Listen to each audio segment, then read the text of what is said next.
Good Monday afternoon, guys. My name is Jerry Miller, and welcome to the I Love CVille Show, where we showcase the best of Charlottesville and Central Virginia and beyond. Today's program undoubtedly embodies those qualities. Coach Ron Manilla in the house. We're going to welcome this gentleman to the program in T-minus 25 seconds for what should be just absolutely compelling conversation when it comes to the sport of tennis, the evolution of tennis in this area, and frankly speaking, Ron Manilla's 3 generations of influence in this sport, and not only Charlottesville, not only Central Virginia, but folks, students and kids that have gone on to play colleges all over the country, his influence on bringing big-time tournaments to the Boar's Head Resort. So much I want to cover. If you know this program, you know I'm a passionate racket and paddle sports enthusiast, and I've been looking forward to this interview for some time. Folks, Ting Fiber Internet is the crazy fast internet behind the I Love CVille Network. We love our friends at Ting Fiber Internet. We love our friends at Scott Wagner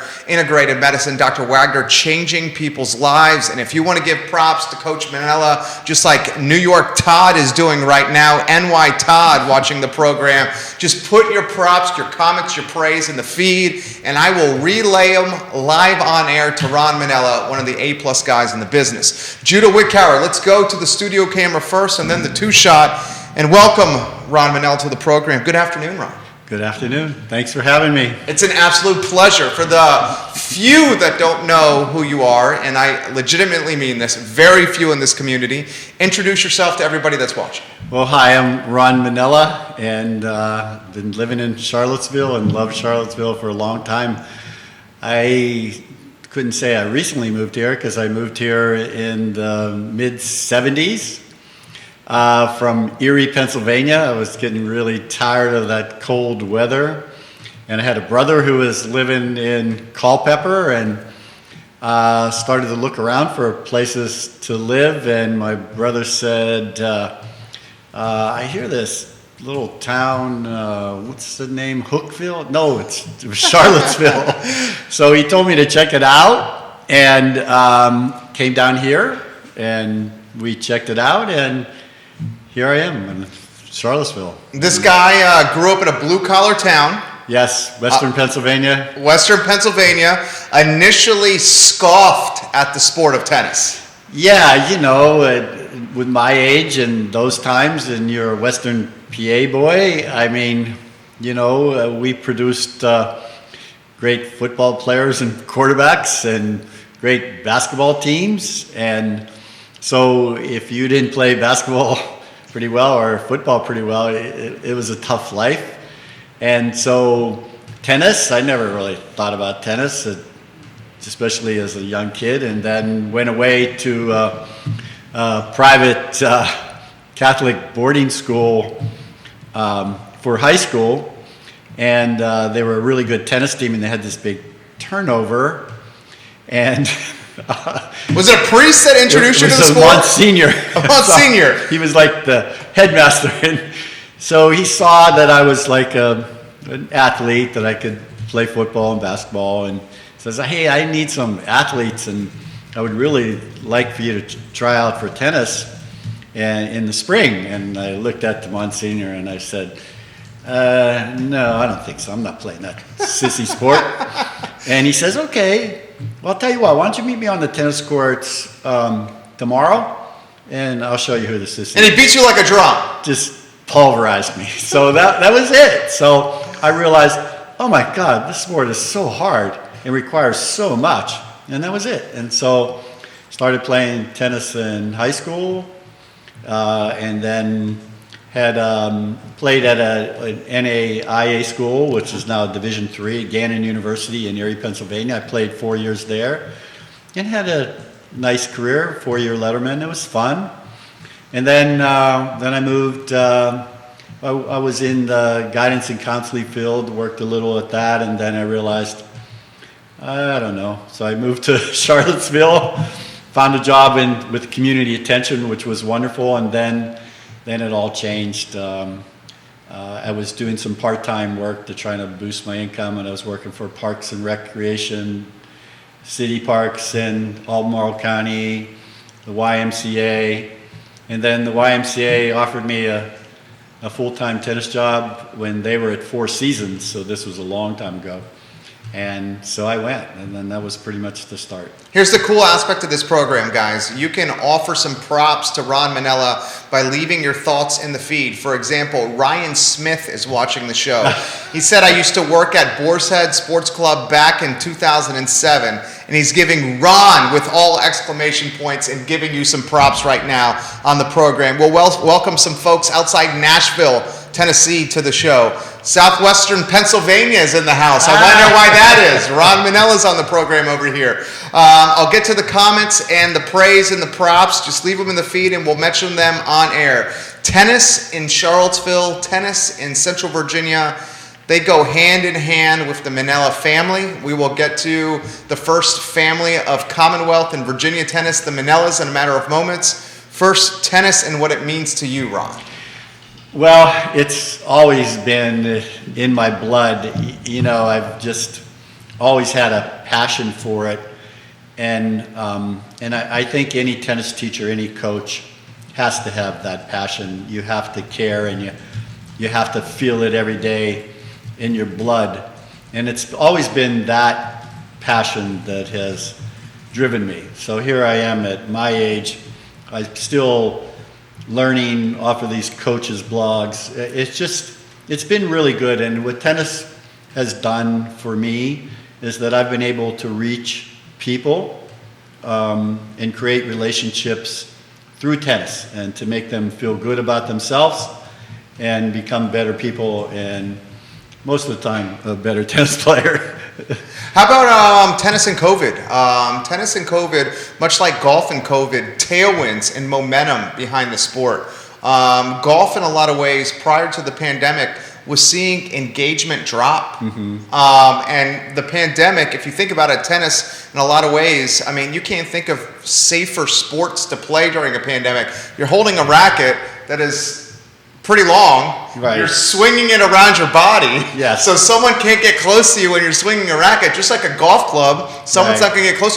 You're probably playing outside the majority of the time all year long. So very COVID-friendly sports. How did you see the pandemic drive positive momentum behind tennis? Well, it was nice because the media tested a lot of how much it's growing as a result of the pandemic. So, tennis balls went up, racket sales went up, and those were the things that were telling people that, hey, it's growing. I think there was like 60% more people were playing tennis. And yes, when we first tried to get it back, some clubs played all the way through it.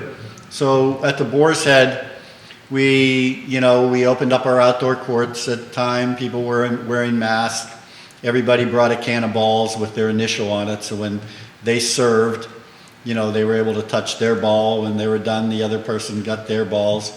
And it worked really well. It was becoming so safe, and it was outside, and I think it really helped a lot of people through the whole pandemic. From like a mental health standpoint. Yeah, just so mental health that it was just it was nice to get out and do it. Tennis and your family. I mean, at one time, you have 3 kids? 4. 4 kids. At one time, you and all 4 of your children were employed within this sport of some capacity. Right. So, first of all, my daughter Anna worked for the USTA Virginia and USTA Mid-Atlantic, and she was a event administrator. So she would run all the league tournaments, when people move on to districts and all that kind of stuff. So she was there for a while out of Roanoke. And she really liked that, and it was really nice that she was in it. And I was just so proud as a dad to have all my kids in tennis, which was really nice. My son Danny was in tennis. He was a pro up near Leesburg for a while, and he wanted to change his career, so he wanted to make a little bit more money. So he's now a physician assistant outside of Boulder, but still an avid tennis player, and he played Division I at ODU. And my daughter was just a very accomplished high school player, and now she's out of tennis, just raising her daughter and living in Denver. And then Joey, my youngest son, he had an outstanding playing career at CNU, Christopher Newport. And then went on to get into coaching. He was, his first coaching job was the head coach of the men's and women's at Lynchburg University, which was a lot of fun for him. And he moved on to an assistant job at East Carolina. Then he was here at UVA, won a championship ring with the University of Virginia. Then worked he was a volunteer assistant and associate this and that. Then he worked for John Roddick, UCF, who's a top 10 team. And then he went to University of Michigan under Adam Steinberg, and then played at the university. I was assistant coach at the University of Iowa. I love it. I love it. We'll get to some comments now, guys. If you want to give Ron some props, just put them in the feed. This is from MJ Arquette.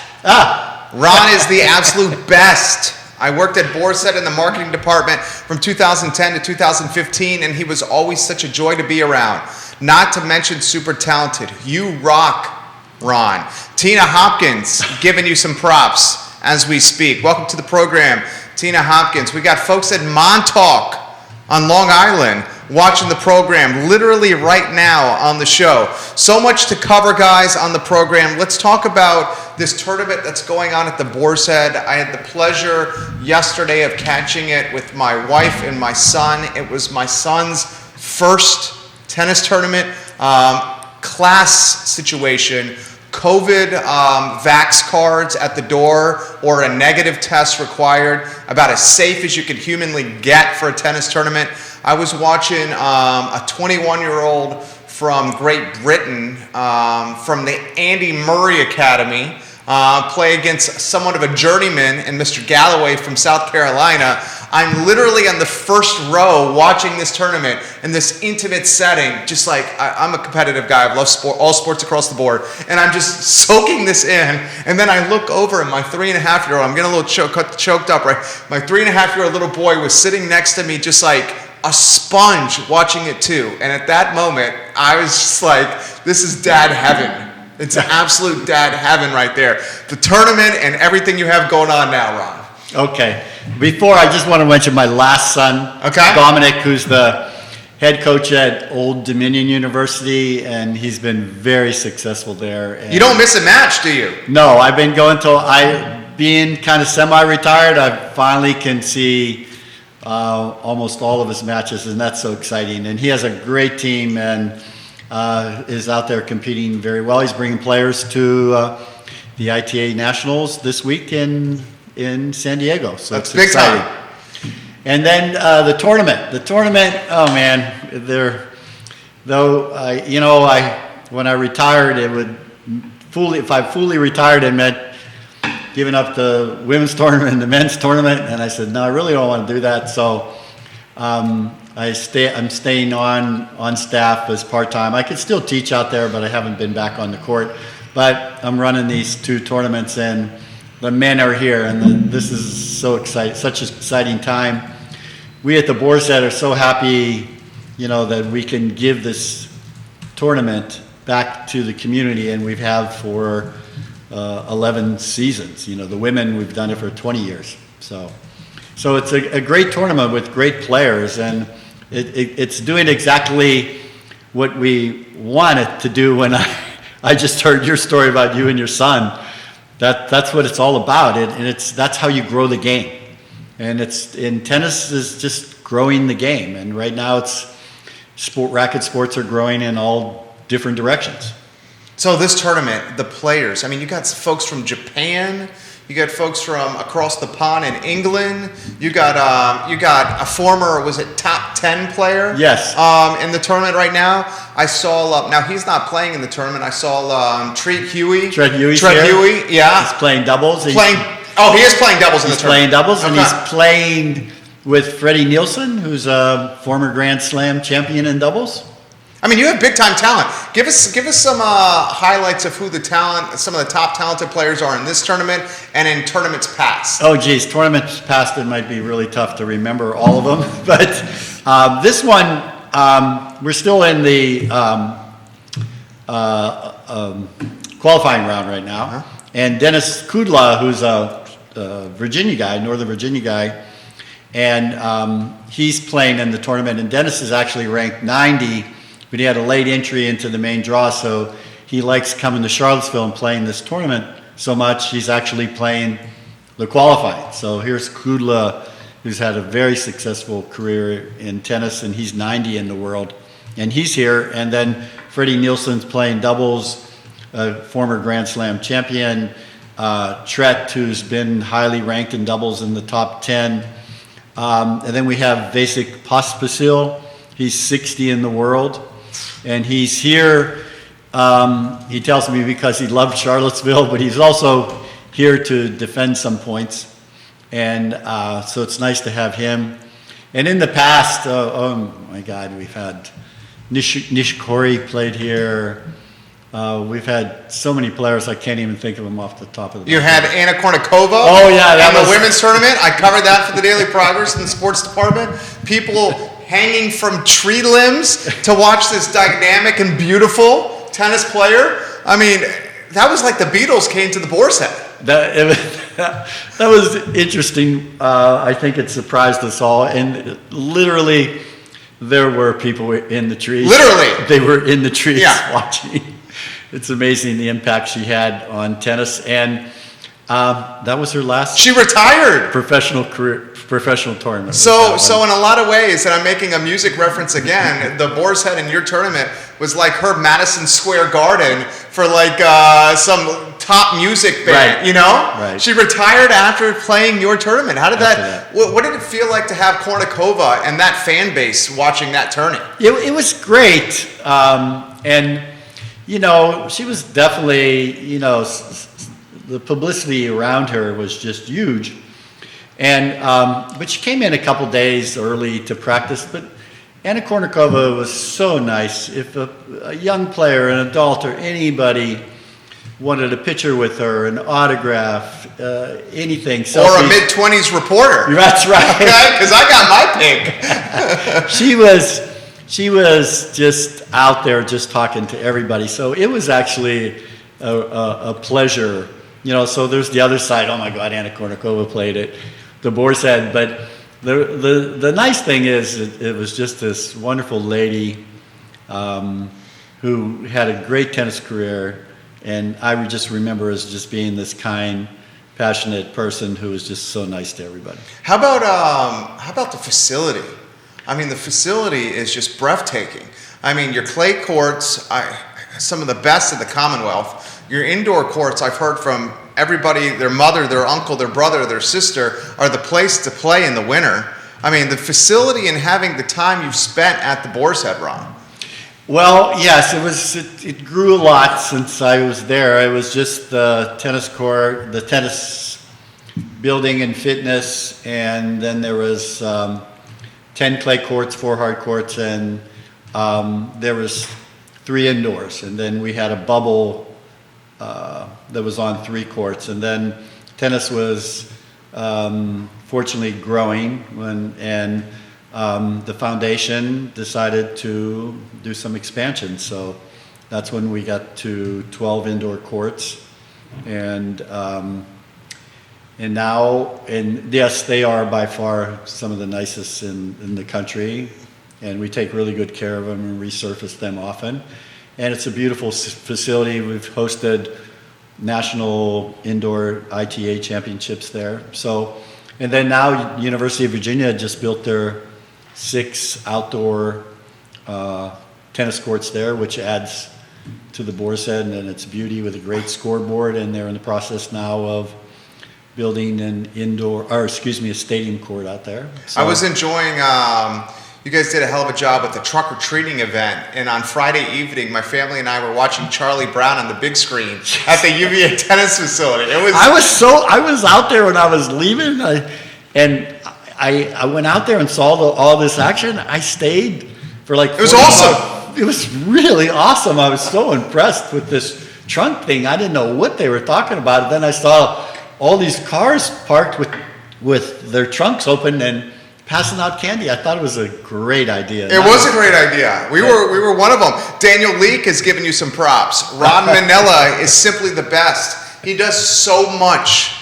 for the Special Olympics. Why don't we highlight your efforts for the Special Olympics and why you enjoy working alongside the Special Olympics? Well, Special Olympics has definitely been a life changer. So it was, I don't know, 12, 13 years ago, maybe even longer, that Barbara Freed and her husband had a vision of trying, because her son Jonathan was the top Special Olympics player in the world. But there wasn't a lot of competition for those players. And her vision was to create opportunities for these better players.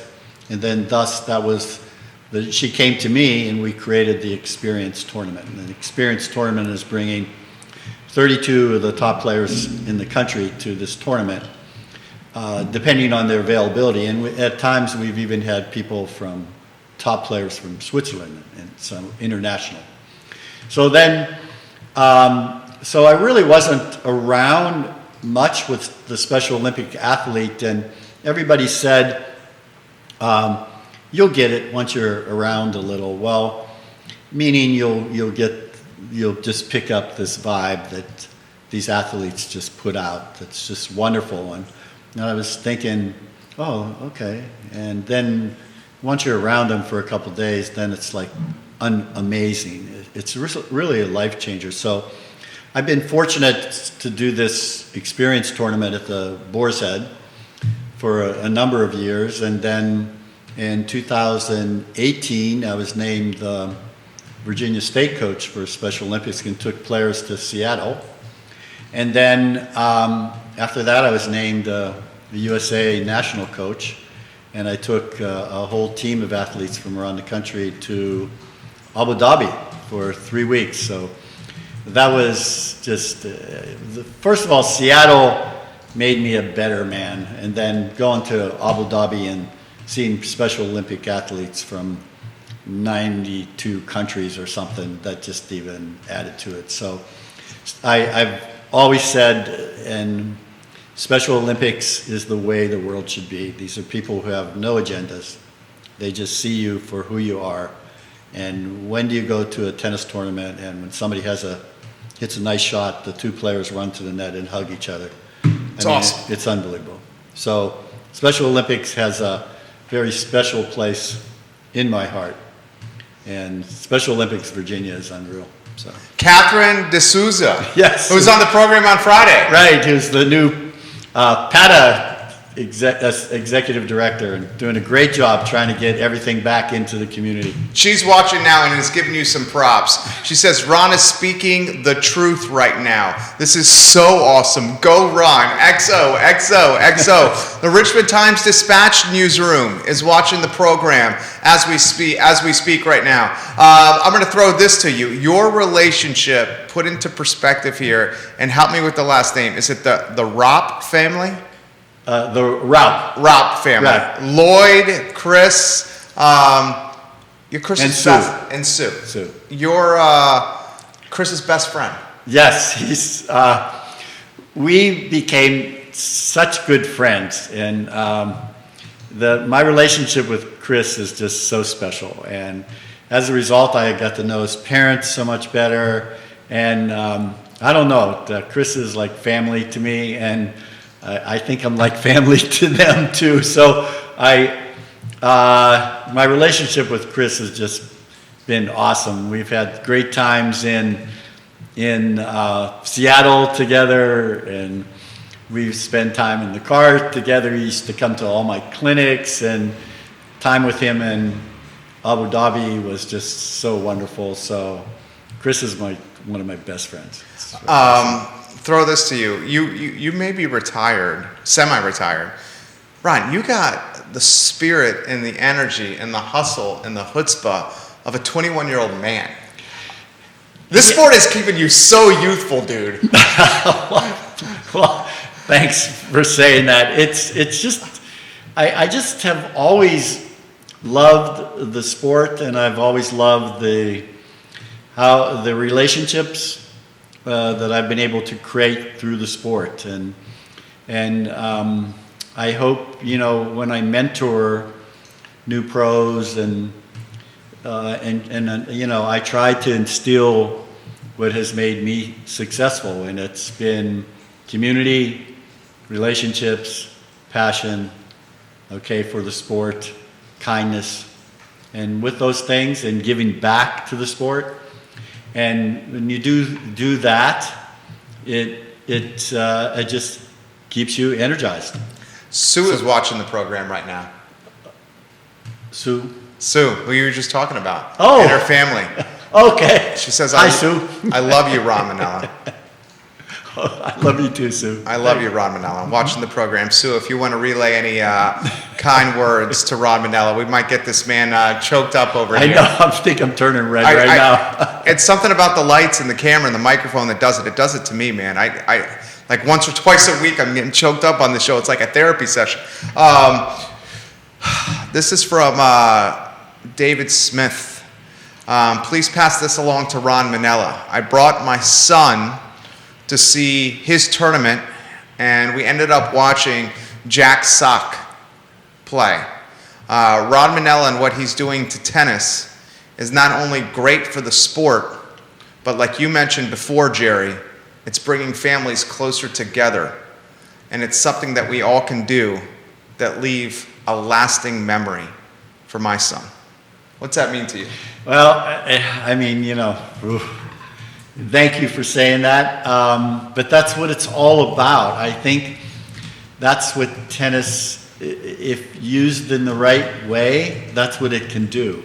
Tennis can change people's lives, and it can change family lives, and it can bring a lot of people together.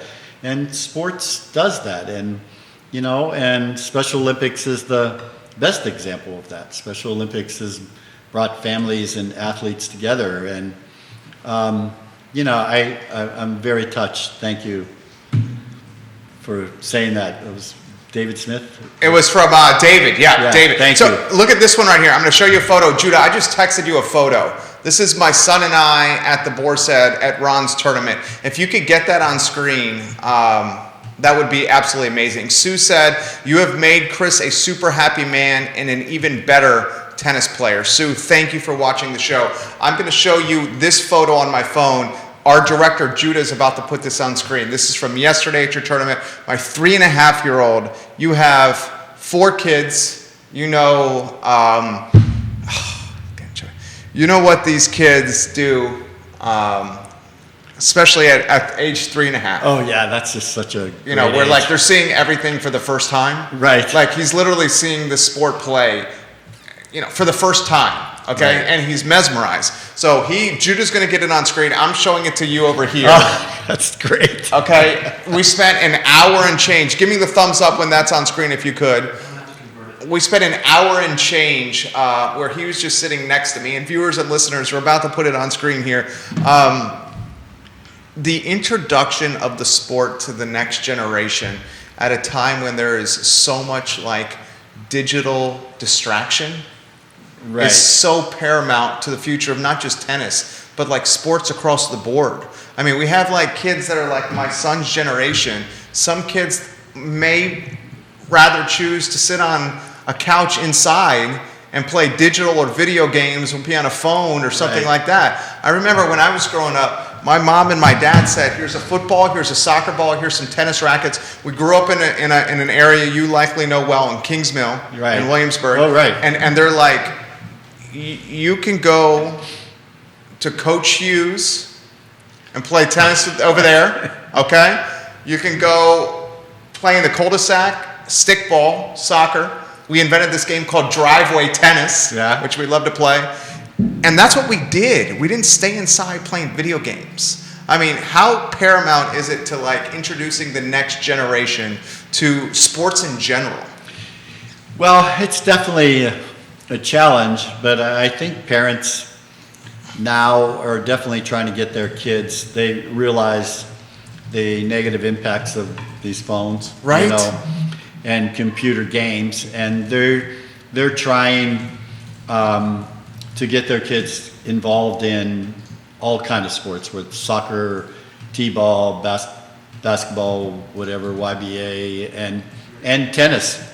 That photo is on screen. Yes, let's get it on screen. That's my son and I at Ron Manilla's tournament yesterday. Community, get out to this tournament and watch some of the best players in the world at a tournament orchestrated by this gentleman right here. I did not mean to cut you off. The show is yours, Ron. I don't even remember what we were talking about. We were talking about how critically important it is. Oh, right. Yeah. So what we do at the Boar's Head is that we offer a lot of different programs, from introductory to 3 and 4 year olds, and a ball skills test, and then at different levels based on their age and their ability, all the way up to 18 in terms of kids. And then we have some advanced and elite programs. But the key is, introducing the sport. The first job of a tennis pro is to make somebody love the game. That's your first job. And if at those ball skills tests, ball skills courses, that's the key, is that you make them laugh and have fun so that they can't wait to come back. So that 3-year-old is saying, "Mommy, when do I have tennis again?" Or "I can't wait I'm so lucky to go see Coach Ron again." So that's what it's all about. And now, continued, we have this ball skills program that our director of junior tennis, Ralph Steinbeck introduced, and that's what it's all about, making the kids love it. And I think that's what all sports have to do.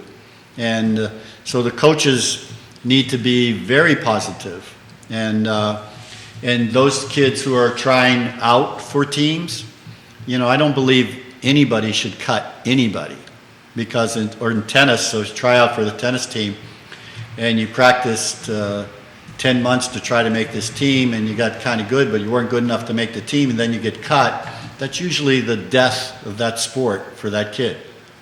Okay, so don't cut players. Keep them, even if they could only come to practice at one time. Even if you got to go in on a Saturday and coach them, you just do it just to keep playing. So I think it's the coaches out there, whether the tennis pros, the pickleball pros, the paddle tennis pros, whatever, the squash pros. Dean Russell, baby. Dean Russell can do it. He knows how to make people love it.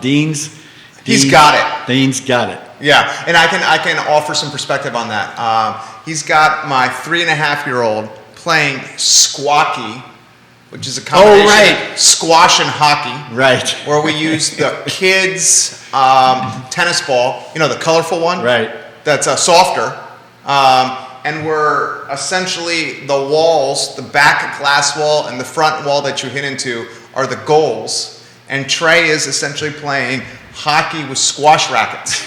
And the game is don't let the ball hit the back wall, because that's a point. Right. And he just flies around there. Just loves it. And what he's not realizing, which we all are, it's teaching him hand-eye coordination, movement, quickness, going laterally with his feet, going up and down. And most importantly, he's having fun. Fun. That's the key. It's fun.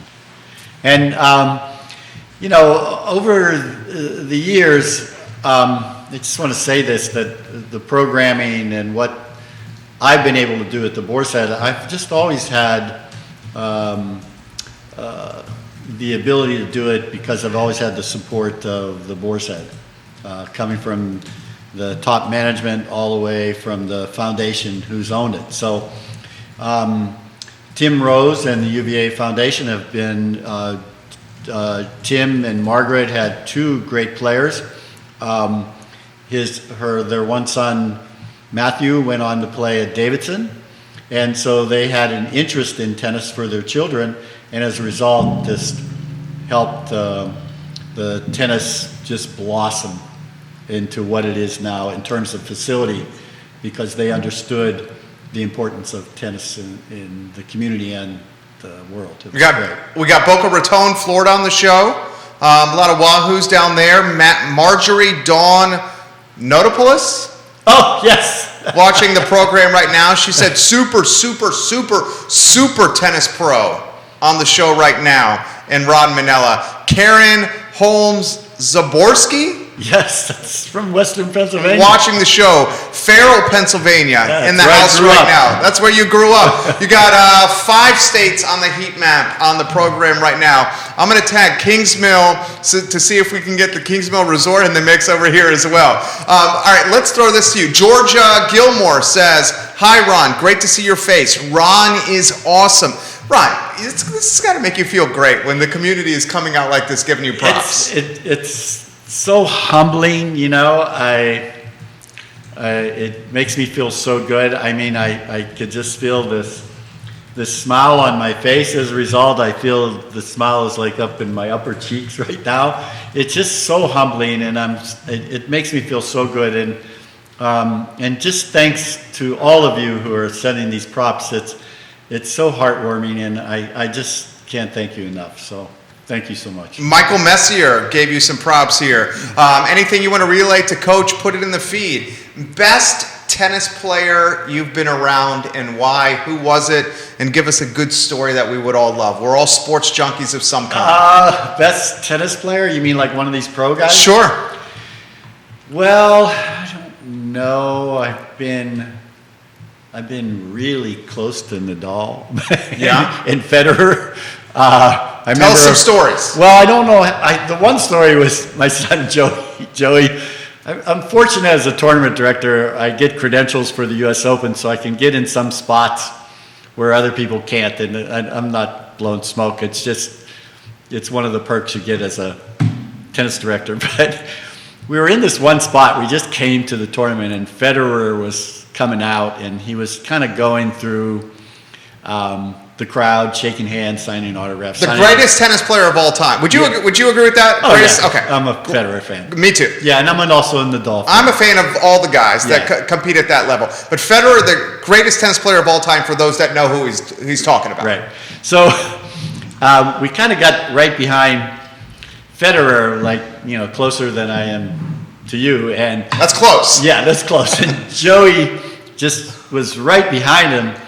And he turned around, and Joey shook his hand. And for the next 20 minutes, Joey just couldn't control himself. His hand was shaking. So how cool is that? That is so cool. Shake Roger. What'd you say to Joey? Joey, it was really cool. He talks about it to this day, you know. And, you know, it's nice, you know, like yesterday I was talking to Jack Sock, you know. Former number 8 in the world. Yeah, just, you know, so it's players like that, and I'm sure there's somebody else I've been real close to but can't think. You know, I've been around Billie Jean King, really close, and had conversations with her, with John McEnroe. My son Dom worked for John McEnroe for a while. You know, Monica Seles, those type of players have been around, Michael Chang, and those are all recent, last 10 years. But, you know, and then way back when, I was still young then, but had conversations with, like, the famous Don Budge, so who's, like, one of the greatest. So those are those stories, and nowadays, God, everybody's so good. So locally, there's still a whole bunch of good players, and all the kids, the elite kids at the Boar's Head are working so hard to become better. So who knows? One of these players I've coached when they were little kids.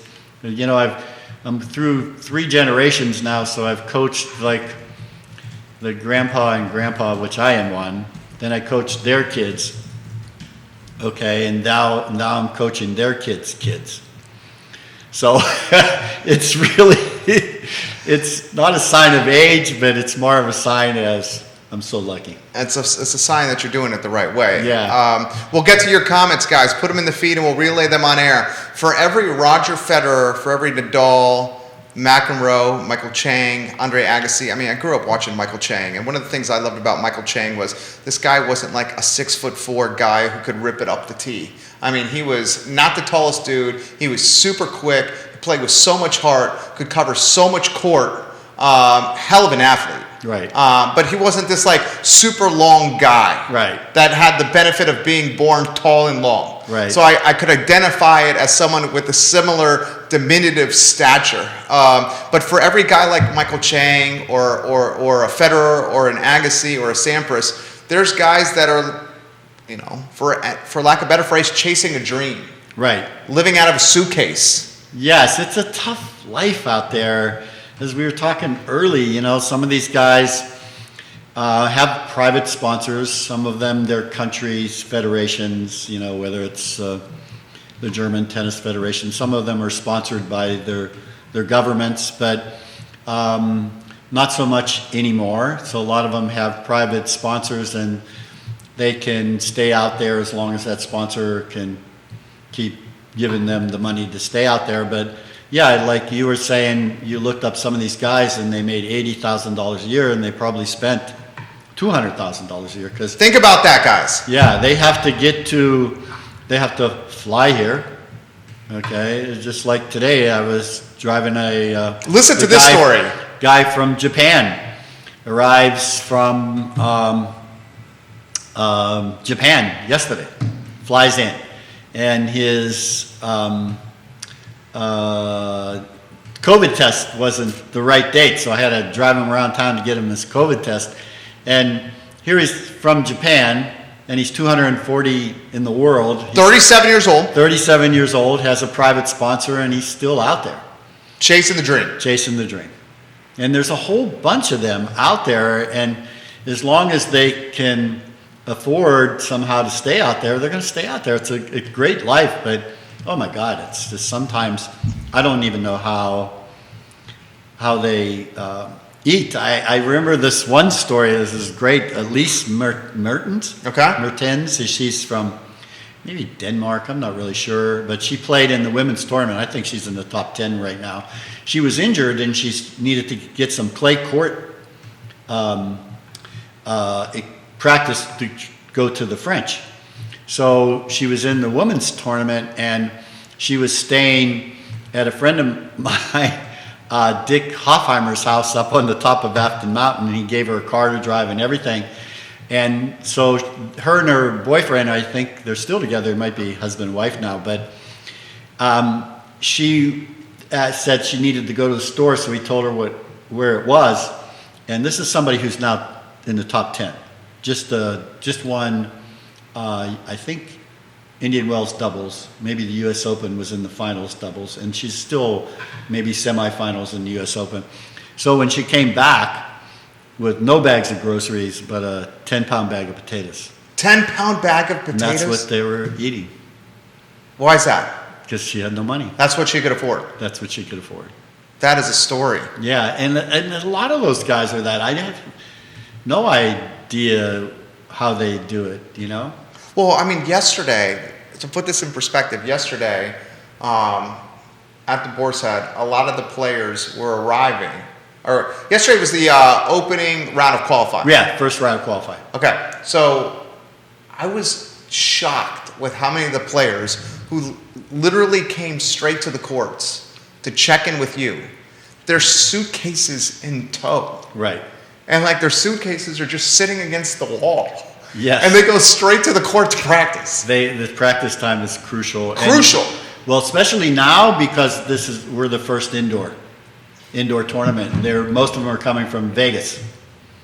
There was a challenger there, so that was outdoors. So now everybody is trying to get indoor practice time because the whole atmosphere is different inside. Unbelievable. Yeah. Unbelievable. Rod Manilla, guys, our guest. So much I want to cover here. We'll get to your comments, your questions here. Here's a good one. This is a good one. This is from Leslie. Monica Seles, if she hadn't gotten injured, the stabbing. Right. How good would Monica Seles have been? Oh, she was great. I mean, she was a grinder and played so hard. She would have definitely been much better. That was such a weird. That was so weird. That was so From weird. the stands. Yeah, that was the weirdest thing. I never really understood that. Thank heavens that doesn't go on anymore. Right? So, jeez. But Monica she's a really lovely lady. And I felt sorry for her. But still, she still had a really good career. She had a great career. And she had a huge following. Throw this to you: the impact of the Williams sisters on the sport. So, oh my God. Go ahead, anywhere you want to go, and I'll have some follow-ups on that. Okay. Well, they were amazing. First of all, they had an unbelievable dad that just knew how to do it. I mean, he had a contract with Reebok before they even started playing. And I remember, I think it's like on one of the commercials for the TV show, or I think an HBO film that's out. And he was just saying, you know, they were talking about Venus, but he says, well, how's it feel that you're going to have the best player in the world? And I remember, and he was saying, no, I'm going to have two. And I remember when he said that, and then when the commercial came out of him saying that, I chuckled but of course they have had such an impact. I mean, and just bringing these two smiley, smart black girls into the tennis world was just absolutely wonderful. And they've just revolutionized the sport in terms of the level of play. So anybody who had to compete against them had to get better. Let me ask you this question. What do we need to do? And if you have questions for Manilla, and I'll tell you what, everyone's loving the interview. The person that might be loving the interview the most is me. I mean, I love talking sports and hearing your perspective on this stuff. What do we need to do to get, let's call them racket sports across the board, more diverse in demographics for player engagement? I mean, for so long, tennis, certainly squash, certainly paddle, platform tennis for those who don't know, have been associated with country clubs. Right. How do we get it to be more to the masses? Well, it's getting there. You know, it takes community programs to do that. And, you know, of course the Williams sisters helped that. And like Tiger with golf? Yes. And, you know, Tiger with golf for sure, and the Williams sisters. And then, you know, the James Blakes and all those people who were playing tennis. And then I think the Williams sisters also showed female players around the world how good you can actually get at this sport. And then so more diversity in foreign countries, they all started playing and got better. And, you know, it's just like the sheet playing today. There's people from Great Britain, Netherlands, Japan, Canada, Austria. I mean, it just goes on. And that's the same with the women. So it's much better than it used to be. Of course, it could be better. I think pickleball is attracting an older generation, and I'm sure it's become so popular that that'll be diverse. And I love that sport. Yeah. Let's talk about pickleball. Okay. And how it's so I brought this up with Kat, who's still watching the program, and we'll acknowledge some of the folks that are watching the show. Scott Q, welcome to the program. Carrie, Travis, welcome to the show. Derek Anderson, hello and welcome to the program. Lonnie, Snook, Hillel, welcome to the show. The folks over at Greencroft, hello and welcome to the program. Sarah Stryker, who's watching in New York, welcome to the show. So, do you feel, as someone who is a tennis evangelist, do you feel threatened by pickleball? I never feel threatened by any sport that's going to get people out there and love it and start playing. I think, you know, pickleball has been great. You know, it's a great sport and everybody loves it. It's easy to play. Doesn't require a whole bunch of instruction. You can take instruction and to get better, but basically you could be told how to do it and you could just start playing. So that's wonderful. It's grown, I don't know, like 69% over the last couple of years. It's unbelievable. Fastest growing sport in America. Yeah, it's just wonderful. I think there are people who feel threatened by it. I don't ever feel threatened by it. I just think it's the growth of racket sports is the key. I think the tennis teaching pro, the tennis professional, they're their role will begin to change. I think they'll no longer be a tennis pro. They'll be a racket sports professional. Hybrid. My guy George. That's right. So you are going to be, and then you become a value to the club and for a job. So, hey, I'm certified in tennis. I'm certified in pickleball. I'm certified in paddle. I'm certified in padel, and we're in the process of trying to get squash into the mix. I'm fortunate I'm on the board of directors of the Professional Sports Registry, and pickleball is a huge part of us, and we're offering certification. And Dean Russell just got pickleball certified. Yes, because I got on him. I said, you did? Make yourself valuable. So it's the perfect thing, like for Dean. So Dean, during the pandemic, he's done. He's down. He's not making any money. So he's over the golf course working on his base salary, trying to keep that money in. But if Dean was certified in pickleball, he could have been teaching pickleball. And so I think what pickleball is doing is making the tennis teaching professional much better, more dynamic, more rounded. In our organization, the PT or the PSR, we're calling them a double threat, a triple threat. Okay, when you have these certifications. So I was going to take a certification on pickleball and paddle last weekend, but my son's team was in town with ODU, so that was more important. Multiple people are asking, what's padel? Padel, you would say, is like tennis meets platform tennis and racquetball. Right. And there's a lot of talk about a padel court coming to the area. Have you heard that talk? Yes. I think Greencroft's talking about it. Yeah. I have a feeling that probably in there, because I've talked to them a little bit about their expansions, I think they will probably bring tennis first, get tennis courts back there, and then padel. I know also if Keswick were to expand more, they would probably, just based on the clientele and the type of resort they have out there now, they would go to a padel probably. But it's... Can you explain it to... I don't know enough about it to explain huge it. In Europe. Huge in Europe. Yeah. But I liked your description of it, of tennis meets platform. Yeah. Yeah. Glass wall. They could be portable. Cool sport. I mean, all these...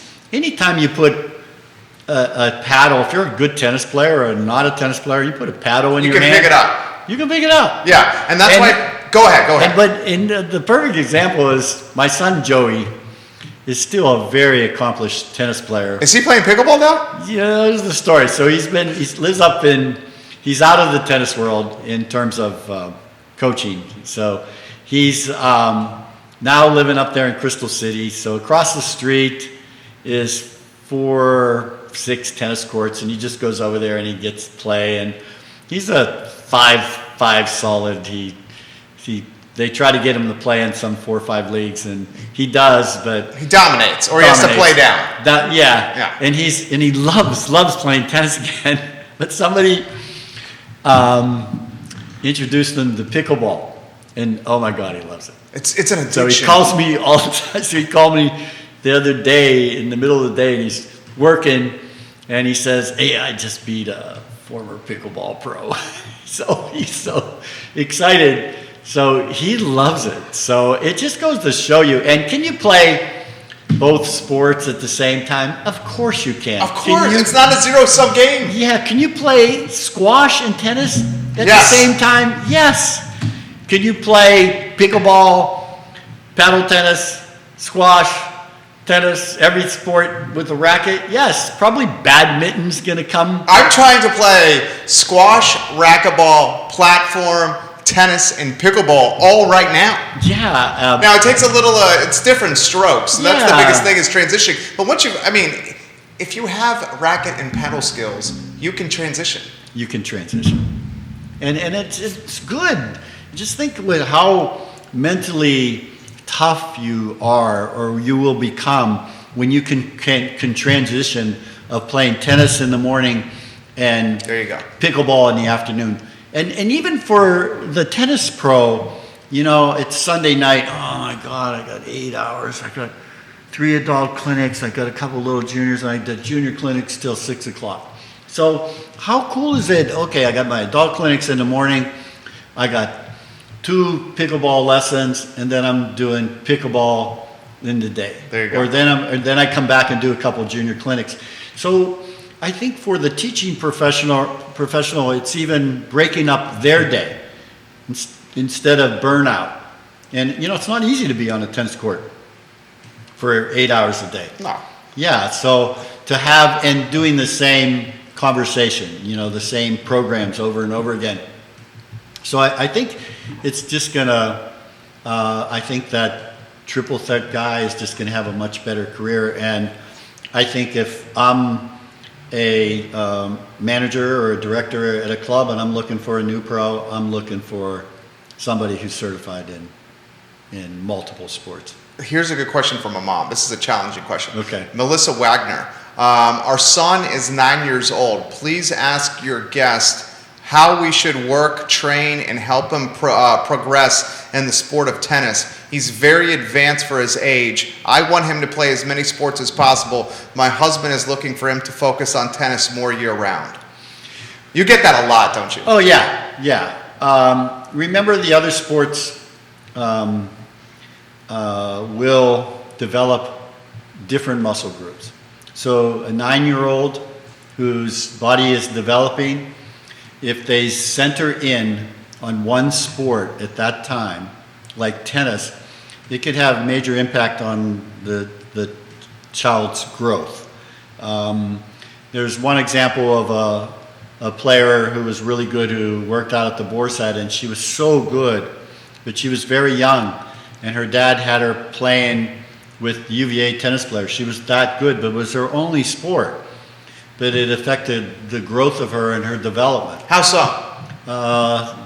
Shorter, weren't fully developed. So I remember a friend of mine, Mark Abel, who's a children's orthopedic, and I had him on one of my tennis tips on TV once, and he said, it doesn't matter what your child is doing, but he needs to do multiple things. And remember, that could be, he could be just playing tennis, but he also needs to be out in the yard kicking a soccer ball around, running with the dog, riding his bike, and playing other sports. And remember, these other sports create a team atmosphere. Yeah. And then and prevent burnout. Yeah, and burnout. And, I can't tell you how many kids, were tennis players and then all of a sudden become a lacrosse player. But if that kid was, playing multiple sports, and then they did studies years ago on American players who have risen up to greatness, and they were all multi-sport players, kids playing a lot of multi-sports, and they tend to start to zone in where they really want to go around age 14 to 16. And then there's those special ones, the Everetts and the Agassiz, right from day one.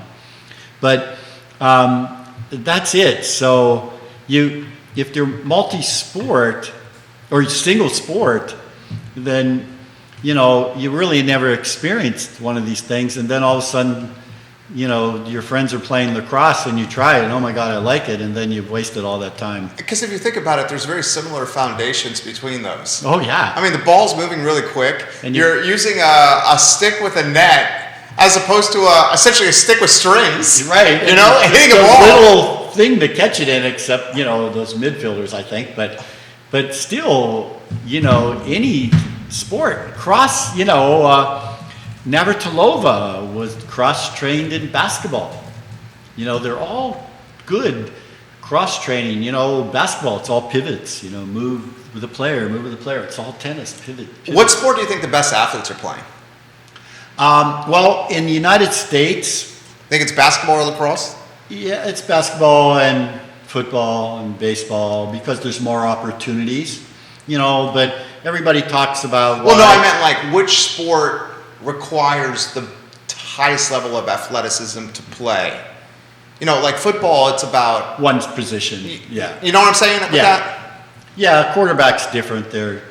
Yeah, basketball, they're all tough sports. God, lacrosse, I mean, those are difficult sports. I mean, name a sport and they're, golf. I mean, jeez. Yeah, I know, right? Yeah, really. Put a ball in a hole for 560, 600 yards away? Really? I mean, how hard is that? Right, and you got to supposed to get like a 4 or a 5. Right, so hard. Yeah, I just don't know. I think they all require a lot of practice and and determination. If you just look at the quotes from Coach Wooden and you look at quotes from the Michael Jordans, he practiced harder than when he played. I mean, they don't accept failure. If there's failure, it's a lesson.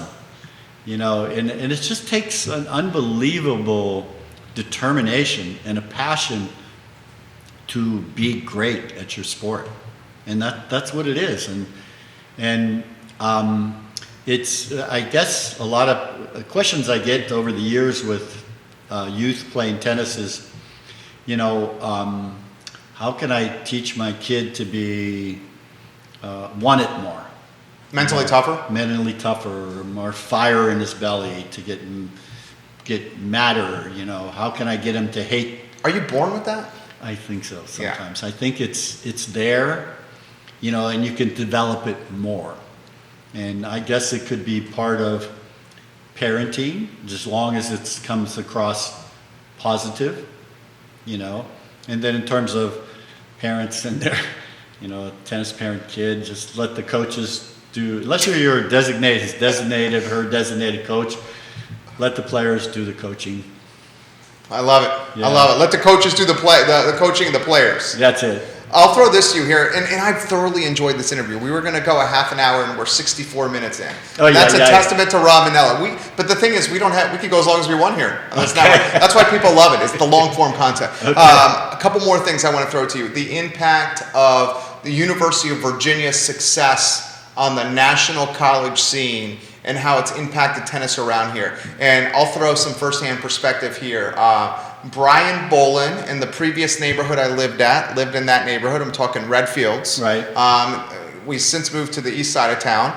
Brian O'Connor actually lived in Redfields too. But Samdev Devarman, I mean, we have a multi-time national champion. Right, at the two-time national champion. Two-time national champion at the University of Virginia. Right. I mean, I remember covering this guy when I was a reporter for the sports department, and this guy was, to put it in perspective, the Ralph Sampson of tennis. Right. Literally.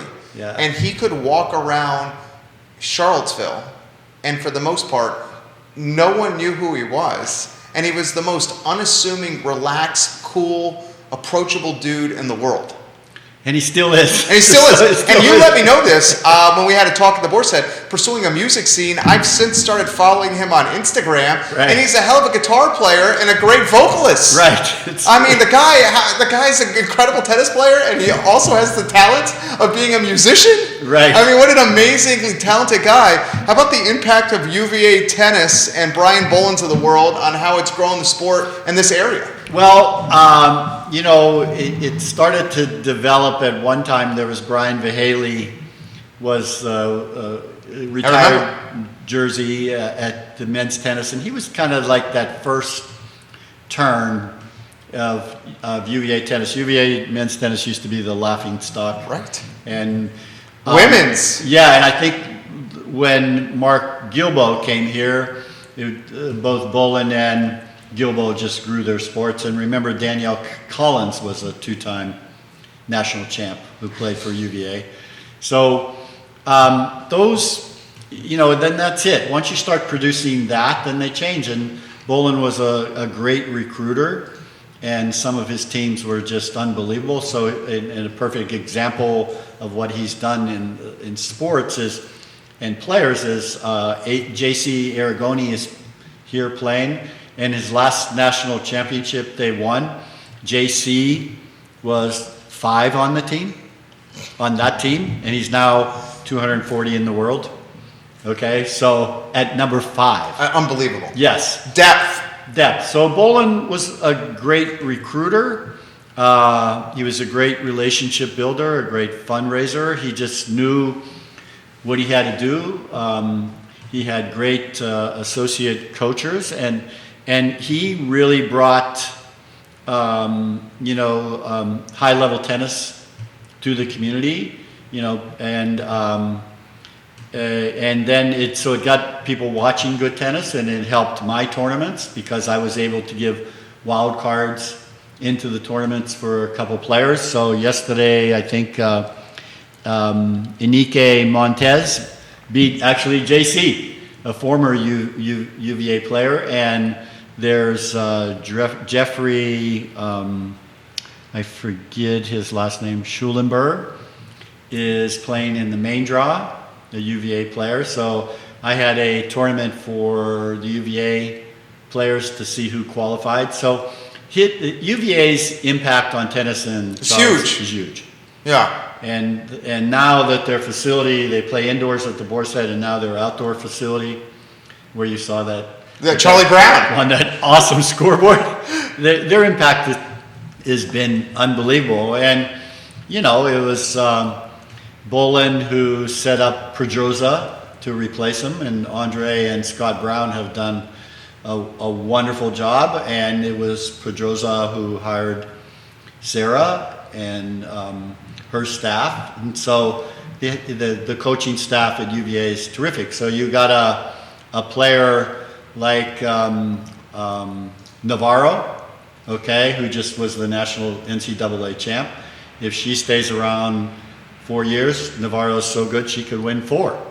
So their biggest challenge is probably going to try to keep her from turning pro. Keep her from turning pro. And she has the most wonderful dad who's just all about tennis and taking care of tennis players in Charleston. So that support. So the impact UVA has, and they're so much fun to watch. And they're just great players. And the women have a great team this year, and so the men, they could produce 2 national champions. That would be absolutely awesome. Yeah. Dude, I love talking sports with this guy. Rob Manilla, I could spend the entire afternoon with. Joshua McLean is watching in Bloomington, Illinois. Welcome to the show. Illinois and Bloomington. We had a total of 9 different states on today's show. I want to ask you a final question, and I hope to God, I think we all do, that we get another 3 generations of you coaching here in Charlottesville and Central Virginia from you. You're so beloved and adored in this program. I want to add this, though. To have the ability to go to watch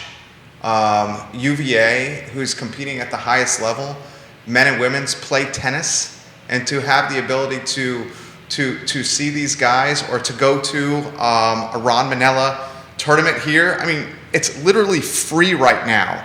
Until Saturday and Sunday, right? Right. And Saturday and Sunday, the tickets are only $15. Right. $15, and you're seeing some of the best tennis players out there. To have this opportunity, I literally lived this with my son and my wife yesterday, it's just awesome. My kid's 3.5. I saw him watching tennis, and he was mesmerized. And it was just a great bonding opportunity for dad and son, especially, dad is I'm a sports junkie, and I see my kid already you give this kid a bat or a ball or a racket or a club, and he's behaved. Any other time, he's like a tornado. All right, I just love what he's doing. This community, Ron, we'll close with this community in tennis and all the families you've gotten to work alongside and all the people. Are you 70? 70. 70 with the spirit of a 21-year-old here. What does everything Central Virginia and Charlottesville and Albemarle mean to you? Well, like I told you, I'm just so humbled. I listen to these things, and you're reading these things to me, and I really would like to just crawl under the table. But to hear them is just so touching, and I'm going to walk out of here, and I'm going to be so thankful. The only thing I can say is thank you, Charlottesville. Thank you, Albemarle County. Thank you, Virginia. Thank you, for allowing me to enter into your lives. It's meant so much to me, and I'm not done. So I'm still at it. I'm still learning, and I want to thank you for inviting me. And I've enjoyed this conversation. I'm just very touched. Thank you. He is fantastic. Everyone is asking where the interview is going to be archived. We'll archive it on ilovecville.com. Rod Manilla has made my Monday. We're lucky to have Rod Manilla in this community, guys. This is the I Love CVille Show, where we showcase the best of Charlottesville and Central Virginia, and I think Ron undoubtedly embodies those qualities. Thank you kindly for joining us. We will see you tomorrow at 10:15 a.m. with Real Talk on the I Love CVille Network. Take care. Ron, you just made my day. That was good.